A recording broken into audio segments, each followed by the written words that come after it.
Necesidad de darle protagonismo a la mediación. Jorge Stinson, el jefe de los jefes. ¿Cómo va, Jorge? Buen mediodía. Buen mediodía, Pablo, un gusto. Para nosotros es un gusto, Jorge, por todo lo que aprendemos. Bueno, el tema de hoy tiene que ver con una nueva reglamentación. Contanos de qué se trata, Jorge. Es un poco aburrido porque son números y fechas. Cuando la mediación nació en provincia de Buenos Aires, allá por el 2009, la ley 13951 se reglamentó un par de años después con un decreto 2530. Ese decreto fue reemplazado más tarde en otra administración, en la administración Vidal, por el decreto 43 del 2019. Y ahora la gobernación Kicillof saca un decreto 600/21 que viene a incorporar lo que fue la resolución 788 y la 2 parejo telefonista, que introducían, ya lo hemos hablado creo, o con alguna de las chicas seguro lo has hecho, introducía la mediación a distancia, la mediación virtual. Sí, lo conversamos, Jorge, contigo y con las chicas en el sentido de poder volver a trabajar en mediación después de muchos meses entre 2020 y 2021 y más en este contexto de pandemia. Así que en líneas generales ese aspecto estaba. Pero vos en la propuesta de hoy decías darle más importancia, más relevancia a la mediación, más allá de los números de leyes, de decretos que pueden ser áridos. ¿Cuál es el gran objetivo de esto? Este decreto viene a reforzar o a clarificar determinados puntos, determinados aspectos, entre ellos la retribución del mediador, los mal llamados honorarios del mediador, que es un problema que comprenderás que al tener naturaleza alimentaria a los profesionales los preocupa. Y sí, ahora vamos a hablar de honorarios, para poner blanco sobre negro, porque mucha gente cree que son millones. No, lamentablemente, por un lado, no. Pero la mediación, vino a clarificar el tema de la mediación voluntaria. ¿Por qué? Porque dejó claramente establecido que la mediación voluntaria no reemplaza a la prejudicial en cuanto a la habilitación de la vía judicial. Puesto en palabras más sencillas, es decir, si una persona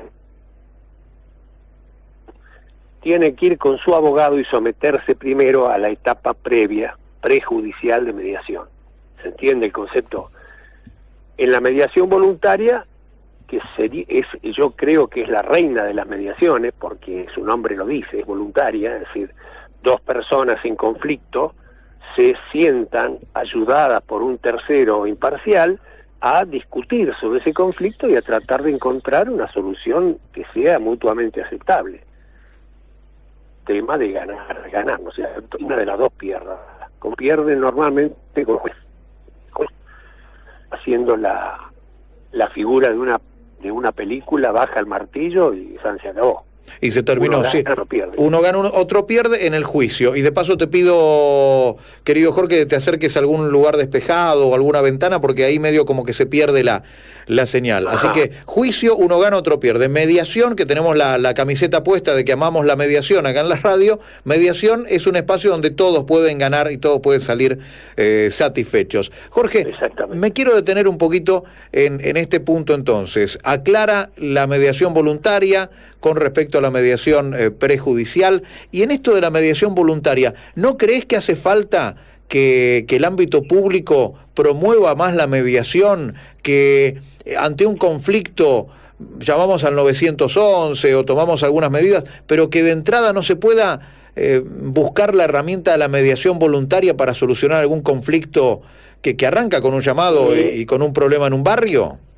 Te escuché atentamente charlar de este tema puntual con Raquel Sobarzo. Y Raquel lo explicó muy bien. De todas maneras, hay una cosa que hay que clarificar, Pablo. Es decir, existe lo que se llama la mediación penal. La mediación penal, en el tema en el cual no me quiero meter demasiado porque no quiero pisarle la huerta de otro jardinero, pero la mediación penal se rige por una ley específica, está, reitero, en el ámbito penal y es es algo así como evitar llegar a la pena o evitar llegar al proceso penal mediante un procedimiento previo. Pero sus semejanzas con la mediación en lo civil y comercial son, te diría que son primos muy lejanos, muy lejanos. Es más, yo tengo mis críticas constructivas, pero críticas al fin respecto a la mediación penal, porque para mí el mediador tiene que ser una persona completamente neutral. Esa es la diferencia, por ejemplo, entre el mediador y lo que es el consejero de familia en los tribunales de familia. Para quienes no lo conocen, en los tribunales de familia existe una figura llamada consejero, que es una persona, en su nombre lo dice, se sienta a aconsejar a las partes que están en conflicto. Pero lo cierto es que está, ¿cómo decirlo?, teñida de la figura del juez. Es como una especie de prolongación. Los romanos decían longa mano, es una larga mano del juez o jueza. Entonces, eso no se asemeja en nada a la mediación. ¿Por qué? Porque vos tenés un problema con Cintia, la productora, vos te sentás junto con el mediador, sí. Vamos a suponer que fuera yo, yo los ayudo a que ustedes saquen los trapitos al sol ahí en un ámbito de confidencialidad, sí. Discuten, en algunos casos se tiran platos porque, bueno, no es todo tan pacífico. No, jamás, porque acá no hay platos, no es porque no los tiraríamos, podemos tirar otra cosa, pero platos no hay justo acá. Entonces, ya te digo, yo tengo la herramienta de llevarlos si el conflicto viene en escalada. Tengo la facilidad de llevarlos a una sesión privada, que es difícil, se llama caucus. Entonces allí, esto pasa, poniéndonos un poco más serios, esto pasa en los casos de las muertes.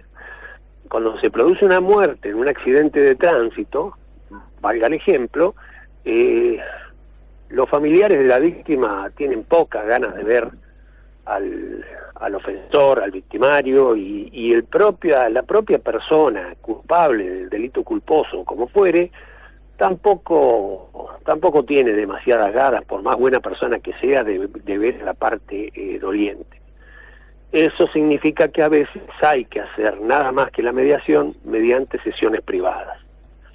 Y se logran resultados, ¿eh? Es más, alguna escuela de mediación aconseja siempre hacer las sesiones privadas. Pero este no es un concepto pacífico, es discutible. Bueno, eso, yendo a tu pregunta inicial, no es tan fácil. Bueno, yo tengo un inconveniente porque choqué, entonces voy a llamar al 911, porque el 911, salvo que haya heridos, en cuyo caso empieza a gravitar lo penal, no tiene ninguna incidencia, lamentablemente, en la mediación civil. Lo que se podría cambiar, y yo comparto plenamente tu inquietud, te vamos a nombrar presidente honorario del centro. No, ni presidencias ni honores, dos cosas que no le agradezco, Jorge. Le agradezco. El tema es, yo estoy de acuerdo, está todo el equipo del centro y Portillo a la cabeza con el Colegio de Abogados en difundir la mediación. Claro. Difundirla, comunicarla, hacerle saber al ciudadano de a pie que existe un método más rápido e incluso menos costoso. En Mar del Plata esto difiere de los departamentos judiciales, pero en Mar del Plata el costo de una mediación voluntaria es la mitad del costo de una mediación prejudicial.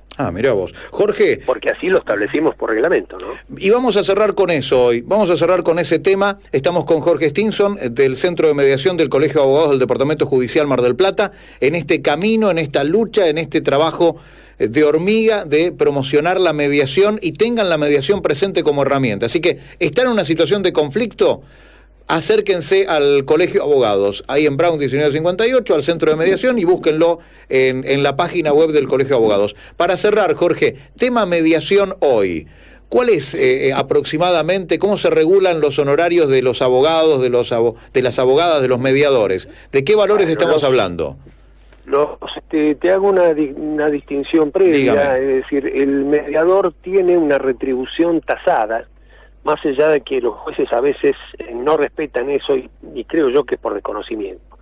Corre bajo mi responsabilidad lo que digo, pero es por desconocimiento. Entonces, el mediador tiene asignada una retribución en relación, vamos a decir que es un porcentaje, una cantidad que está en relación al monto de la disputa. Si yo estoy discutiendo sobre 100.000 pesos, la retribución del mediador va a rondar sobre un porcentual remitido a esa suma, referido a esa suma. ¿Y cuál es el porcentaje? Depende del monto, a su vez. La provincia tiene un sistema muy complicado en materia de retribución, por eso yo te decía al principio que esta ley, este decreto, mejor dicho, vino a tratar de solucionar eso. A mi juicio no lo logra del todo. Sí establece algunas pautas aclaratorias, es positivo, la intención es positiva, pero es un viejo tema. No es tan claro como el honorario del abogado, que se regula conforme a la ley arancelaria, la 14967, y ahí está todo establecido. En las sucesiones, si yo cobro de un 8 a un 20, en los juicios de daño X, te va dando porcentaje por porcentaje. Pero planteaste ahí un número, tenemos un problema de 100.000 pesos. En el arranque de la tabla, de la escala, el porcentaje de entrada de los honorarios de un abogado, de una abogada, ¿de qué porcentaje estamos hablando? En realidad, vos vas a pensar que estoy loco, usted estaba cargado, no es técnicamente un porcentaje, es una suma fija. Esa suma fija ahora el decreto la cambió en ius, para que la gente entienda, o un abogado recién recibido, el ius es la medida arancelaria de los jueces. Está bien, que tiene una cotización. Hoy un arancelario está en 3.000 pesos. Entonces, un ius arancelario está en 3.090, me parece, a partir del 1 de septiembre. Y en una mediación de mínima, ¿cuántos ius te podés llevar? El mínimo de la mediación son 2 ius. Bien, está bien. Pero eso tiene que ser también sobre montos mínimos, después va subiendo. Básicamente yo te diría que va a estar rondando un promedio entre el 6 y el 10%. Está bien. En la mediación prejudicial. Está bien. Prejudicial. En la mediación voluntaria, a eso, el mínimo queda inalterado, pero la retribución, te repito, el Consejo Directivo, a nuestra sugerencia, fijó por reglamento el 50% de la retribución que corresponde en la mediación prejudicial. O sea, haces una voluntaria, te sale la mitad, hablando en criollo. Perfecto. Jorge, sos un libro abierto de la mediación y siempre es muy grato dialogar contigo. Nos quedamos con estas puntas. La promoción de la mediación, el último decreto del gobierno de Kicillof tratando de poner blanco sobre negro, algunas cosas que faltan todavía, y poner también verdad y realidad. Estos son los valores. Mucha gente cree que un abogado, una abogada, en una sola situación se salva para toda la vida, y no. Hay que laburar, y mucho, que también le sirva el dato a lo que están estudiando, ¿no? Perdóname la interrupción, pero hoy por hoy es una profesión mal paga, el abogado. El abogado es un trabajador y el abogado tiene que pelear para su subsistencia. Los honorarios del abogado y la retribución del mediador son un derecho alimentario, a veces no se entiende. No, el abogado no es el tipo que pasa con un BMW último modelo, perdón por la marca. No es eso. Pero viste que hay como imágenes. Sí, Jorge, sí. Tengo que cerrar, que ahora nos vamos a Formosa. Quédate atento que vamos a charlar con gente de Formosa. Te mando un abrazo grande y siempre es un placer tener a la mediación con nosotros. Igualmente, y te agradezco una vez más, y lo haré por siempre, esta posibilidad de difundir la mediación, Pablo. Hay que salir por los barrios ahora. Un abrazo, Jorge. Un abrazo a todos. Jorge Stinson, él lleva adelante a todo un grupo ahí en el Centro de Mediación, que ha crecido tanto que el Colegio de Abogados tiene un espacio nuevo, un chalet nuevo, y también ha incorporado ahí a la mediación. Le ha dado más espacio físico a la mediación. Estamos saliendo de la pandemia, por lo menos de tanta actividad cerrada, ¿no? Y de a poco vamos llevándolo a lo público. La necesidad de darle protagonismo a la mediación, nueva reglamentación de la ley. Jorge Stinson, que también nos habló de los honorarios dentro de una mediación, como todos los jueves acá en la radio.